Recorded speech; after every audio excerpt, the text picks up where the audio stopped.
In this video, we'll be taking a look at 5 NBA games happening on December 23, 2025, and providing you with free team picks and total picks for each one of those games, so 10 picks in total. Welcome back to Cash Out Sports. Let's dive right into it. And don't forget to subscribe and to click the bell icon to get notified as soon as these videos get released, so that you have more time to plan out your bets as we provide these videos on a daily basis. I can guarantee that you'll have all the important information that you'll need on these 5 NBA games after fully watching this video.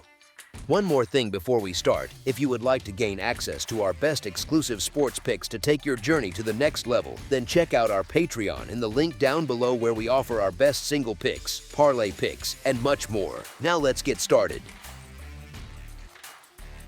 Brooklyn Nets versus Philadelphia 76ers. The Brooklyn Nets head into Tuesday's matchup with the Philadelphia 76ers at Xfinity Mobile Arena in a spot that looks tricky on the surface, but kind of familiar if you have been watching both of these teams for a while now. We have the Nets still without Drake Powell, Cam Thomas, and Haywood Highsmith, while the 76ers are ruling out Kelly Oubre Jr. and listing Joel Embiid and Quentin Grimes as questionable. So the usual game of injury report roulette, right? Philadelphia opens as a big home favorite, and honestly, that part makes sense when you look at their overall form. They have been one of those teams that can look like a machine when the main pieces actually suit up.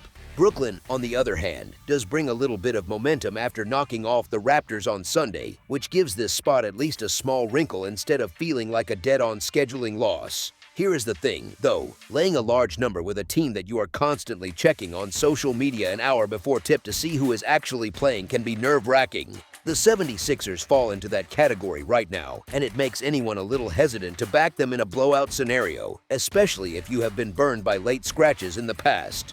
The Nets are playing reasonably solid basketball at the moment, at least good enough that you cannot just treat them like a permanent doormat in every single matchup. But then you look at the spread history and it pulls you right back. Philadelphia sits at 17-9-1 against the spread this season, which is the kind of record that eventually makes you stop overthinking the noise and just accept what the numbers are screaming. They have been the most reliable cover team in the league by percentage, and at some point, you stop treating every lineup shuffle as a full reset and you simply respect the trend. There is a little contradiction here, because the injury chaos says be careful, while the ATS track record says stop being cute and trust it, but the latter has been winning that argument so far. As for the Nets, we have seen this movie plenty of times, where a mini hot streak quietly fades and things drift right back toward the ugly side of the spectrum. That back-to-reality train usually rolls into the station on schedule with this group. As our first pick for this matchup, the Philadelphia 76ers to win and cover the spread as favorites is our full game side pick. The Brooklyn Nets are averaging 109.1 points on 44.7% shooting from the field, while allowing 114.2 points on 48.6% shooting, which paints them as a team that does not quite keep up on the defensive end as often as they would like. They knock down 34.5% of their threes and hit 78.4% from the free throw line, so the offense is not broken, but it is not exactly a fireworks show either. On the other side of the ball, they give up 37.4% shooting from deep and grab 40.7 rebounds per game, which suggests that opponents are getting comfortable looks and enough extra chances to keep the scoreboard moving. Philadelphia brings a bit more punch. The 76ers are averaging 117 points on 45.1% shooting and allowing 115.4 points on 46.2% shooting, which immediately hints at higher scoring environments when they play. They shoot 36.2% from 3 and 81.3% at the line, and that free throw efficiency is especially important because those trips with the clock stopped quietly stack points in games that are already tilting toward offense. Defensively, they allow 34.2% shooting from beyond the arc and pull down 45.2 rebounds per game. So while they are not locking teams up, they have enough presence on the glass to keep the game flowing at a brisk pace rather than bogging down into a grind. Put all of that together and you get a matchup profile where both teams can score, both allow a fair bit on the other end, and the statistical blend leans toward a game with plenty of possessions and plenty of clean looks. You have one team that struggles to contain opponents and another that regularly plays in higher scoring contests with a strong offensive backbone and frequent free throw trips. So even if the Nets slip back toward that living in the struggle version of themselves, that can still help the total, because defensive breakdowns and late-game fouling often keep the scoreboard ticking. As our second pick for this matchup, over the projected total is our full game total pick. Washington Wizards versus Charlotte Hornets. The Washington Wizards head into Tuesday's game against the Charlotte Hornets at the Spectrum Center in a matchup that feels more awkward than glamorous, but still pretty interesting if you look at the details. Washington is still without Cam Whitmore and Corey Kispert, and both Marvin Bagley III and Bilal Coulibaly are sitting in that uncertain questionable bucket, which makes their rotation a bit shaky on paper. Charlotte is missing Grant Williams, Ryan Kalkbrenner, and Colin Sexton, so they are not exactly rolling out a full-strength group either. On talent and current perception, the Hornets being favored at home does make sense, especially with a younger roster that can flash upside in spurts. The problem is that this same youth shows up in other ways, like being on the second night of a back-to-back so close to Christmas, when focus can drift a little and fatigue creeps in just enough to matter. It is not always about legs either. Sometimes it is just about where everyone's head is at, especially on a young team still figuring out how to bring the same intensity every night. Then you look at how these teams have fared against each other recently, and the story tilts the other direction a bit. The Wizards are 7-3 straight up and 8-2 against the spread in their last 10 games against the Hornets, which is not a tiny sample anymore. That kind of run suggests Washington has matched up well with Charlotte, whether through style, personnel, or simply knowing how to attack their weak spots. It also makes the Hornets' role as favorites feel a little odd, and that feeling is backed up by the calendar numbers, since this will be just the 9th time all year that Charlotte has been in the favorite role, and they have already lost outright in 5 of those previous games. You really cannot say you truly trust either side fully at this point, which is part of what makes this game messy from a betting point of view. Even so, the Wizards have shown some spark lately, looking good across their last 4 games, with 2 of those turning into wins, which is at least some proof of life rather than empty moral victories. There is also a little emotional angle baked in, with Washington chasing revenge after getting handled by the Hornets earlier in the season, and that type of memory tends to stick with competitive players. Carrington, Johnson, and McCollum have all looked good recently, and their form gives Washington a realistic chance to hang around or better on the road in this spot, especially when you mix their head-to-head success with the questions around Charlotte's consistency as a favorite. As our first pick for this matchup, the Washington Wizards to cover the spread as underdogs is our full game side pick. The Washington Wizards are averaging 112.7 points on 46% shooting and allowing 126.2 points on 47.7% shooting, which is a pretty brutal defensive number and hints at plenty of high-scoring nights, both for them and their opponents. They are hitting 36% from beyond the arc and 74.5% from the free throw line, which keeps them respectable on offense, even if the free throw clip is not quite where you would want it for a clean, efficient attack. They are also allowing 36.9% shooting from deep while grabbing 43.7 rebounds per game, which suggests that opponents are getting comfortable looks from outside and enough second chances to stretch games upward on the scoreboard. On the other side, the Charlotte Hornets are averaging 115.1 points on 45.5% shooting and allowing 119.2 points on 49.2% shooting, which is another strong hint that defense is more of a suggestion than a habit here. They are shooting 35.8% from 3 and a very strong 81.6% from the free throw line, and that kind of free throw accuracy quietly adds a lot of points over the course of a game, especially in tight stretches or late in the contest when whistles get frequent. They are allowing 38.7% shooting from deep and grabbing 44.1 rebounds per game, which again points to plenty of clean looks for opponents and a pace that does not really stifle scoring chances. When you blend these numbers, you get 2 teams that can both score in the low to mid 100 teens, while also giving up even more on certain nights, which is not the formula for a low total. Neither side is presenting as a stingy defensive unit, and both shoot well enough from 3 and the line that scoring can spike quickly, especially if the game gets loose or turns into long stretches of trading baskets. The combination of shaky defense, reasonably capable offenses, and solid free throw shooting on the Hornets side all lean toward a matchup where total points have a strong chance to land above the projected number, especially if the game stays competitive enough to keep starters on the floor and fouling patterns active late. As our second pick for this matchup, over the projected total is our full game total pick. Toronto Raptors versus Miami Heat. The Toronto Raptors head into Tuesday's matchup with the Miami Heat at Kaseya Center in one of those games where both teams feel a little broken, just in different ways. It is not exactly a glamour spot, but it is the kind of game bettors stare at anyway, because struggling teams can still offer value when the number drifts a bit too far. The Raptors are still without RJ Barrett and Jakob Poeltl, which keeps their ceiling capped and their rotations thinner than they would like. On the other side, the Heat have ruled out Pelle Larsson, Tyler Herro, and Nikola Jovic, so they are still nowhere near full strength either, especially on the scoring side where Herro usually matters a lot. Toronto is coming into this one off back-to-back double-digit blowout losses, so their recent form is not exactly inspiring. Even so, they are arguably traveling a little better than Miami because the Heat have dropped 7 of their last 8 games, and you can feel the frustration creeping into their style of play.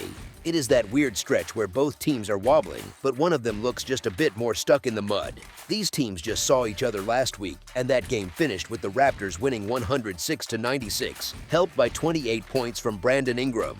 Toronto cashed as a 5-point underdog in that one, which fits a wider pattern in this matchup.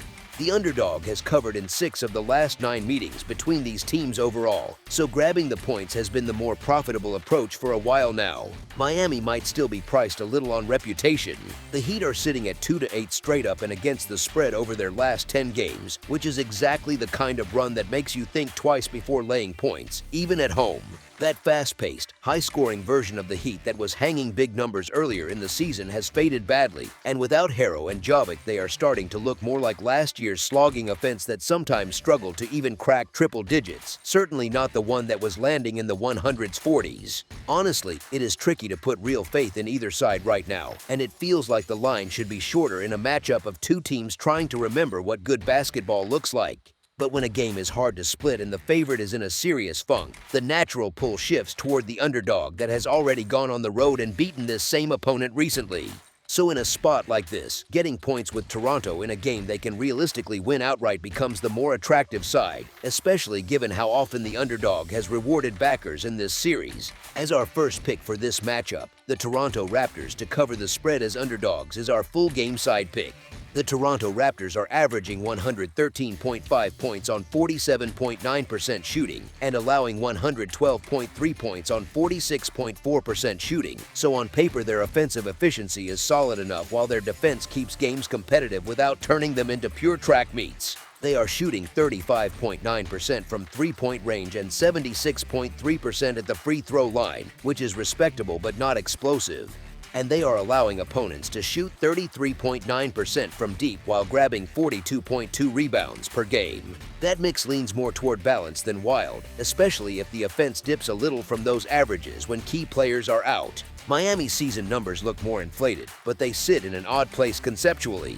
The Heat are averaging 120.2 points on 47.3% shooting and allowing 117.9 points on 45.1% shooting, which points to plenty of high-scoring environments over the full sample. They are hitting 37% from beyond the arc and 78% from the free throw line, while allowing 34.4% from deep and pulling down 45.8 rebounds per game. On raw numbers alone, you might think this is a setup for another fast, high-scoring game with a lot of pace and shot-making. Here is the thing though, those season-long figures include the stretch when Miami's offense was humming at a much higher level before injuries and fatigue dragged them back down. Right now, that high-octane version of the attack looks like it has slipped away, and without Herro and Jovic, the Heat lean more toward grinding through possessions than racing up and down the floor.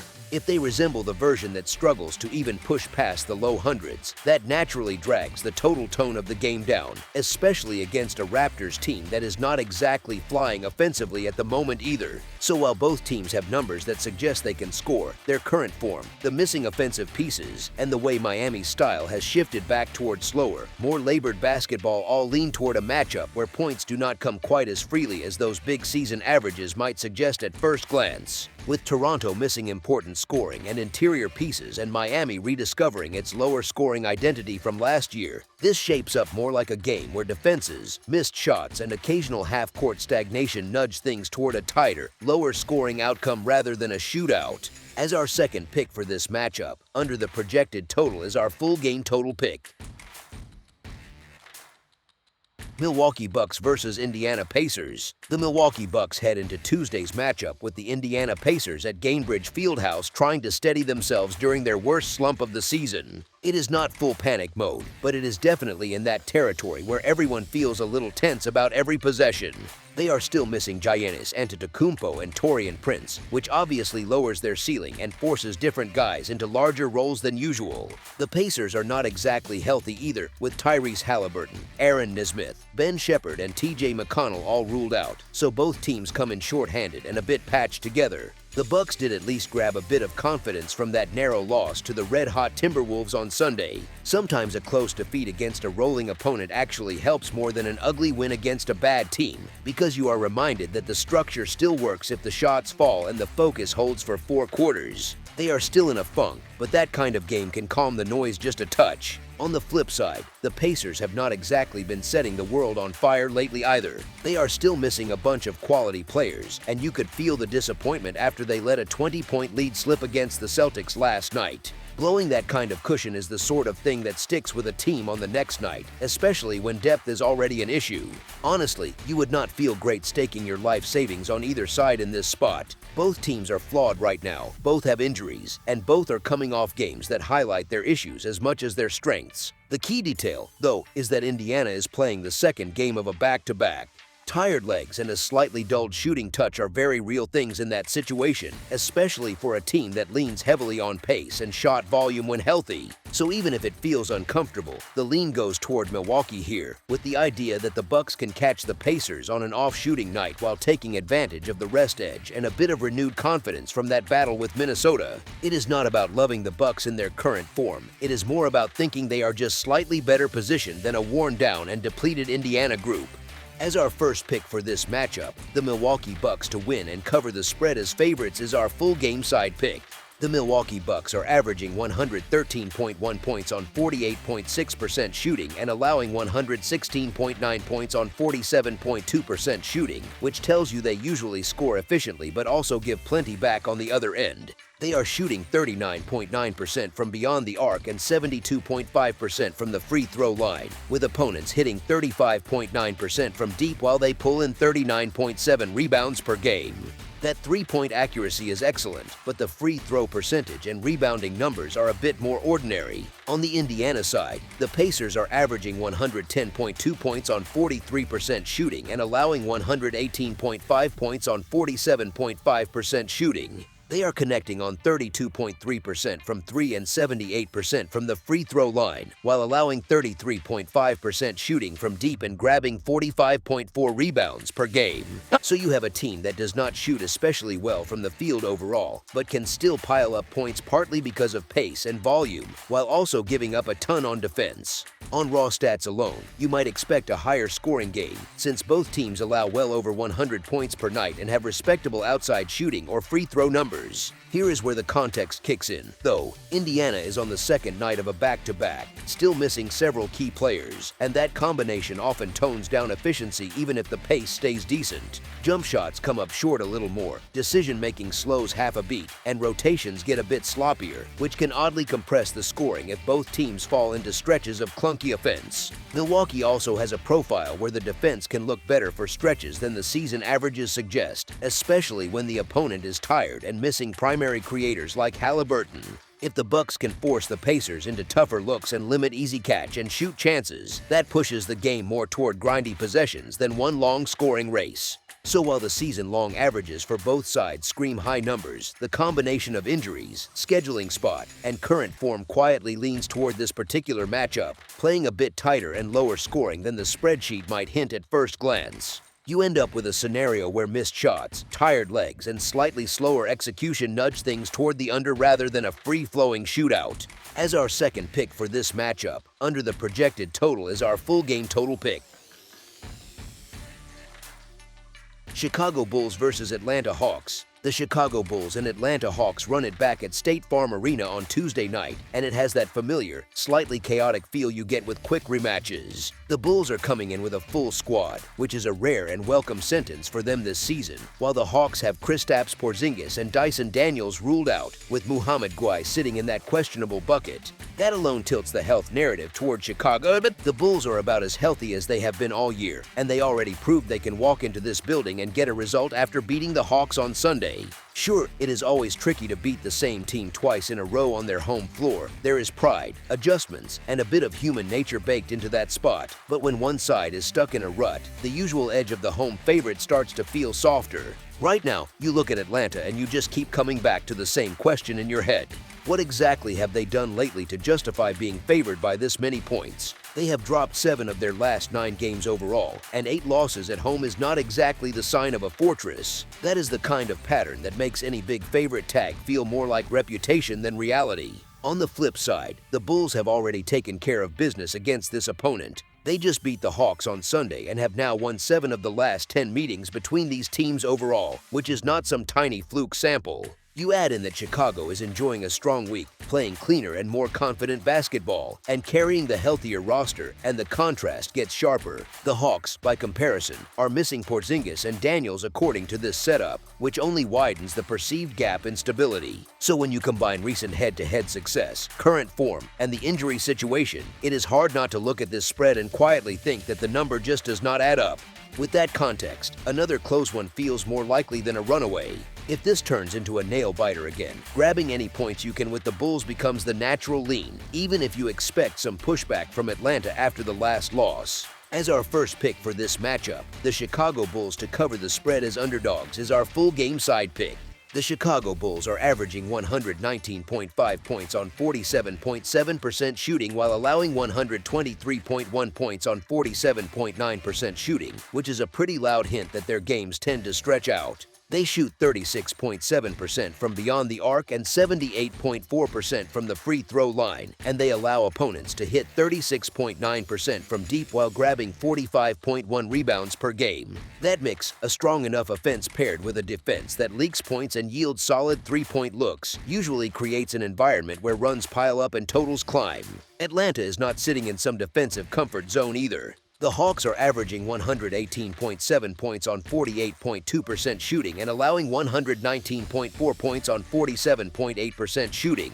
They knock down 37% of their threes and 79% of their free throws, while allowing 36.3% shooting from deep and pulling in 41.7 rebounds per game. So you have another team that can score efficiently from the field and the perimeter, but also gives back almost as much as it takes. Put those profiles together and you are looking at 2 offenses living in the high 100 teens on average, and 2 defenses that consistently give up similar numbers. Both teams shoot well from 3, both are solid at the line, and neither group is exactly locking down the perimeter. Games like that tend to feel like long trading sessions, where one scoring run gets answered by another, and late-game situations with free throws and quick possessions only add fuel. In a rematch setting, where both teams already have a feel for each other's schemes and tendencies, it often becomes more about execution than surprise, and that often helps the offenses more than the defenses. So when you blend Chicago's leaky defense with Atlanta's own defensive problems and their shared scoring ability, the setup leans strongly toward a total that can clear the projected number rather than sink under it.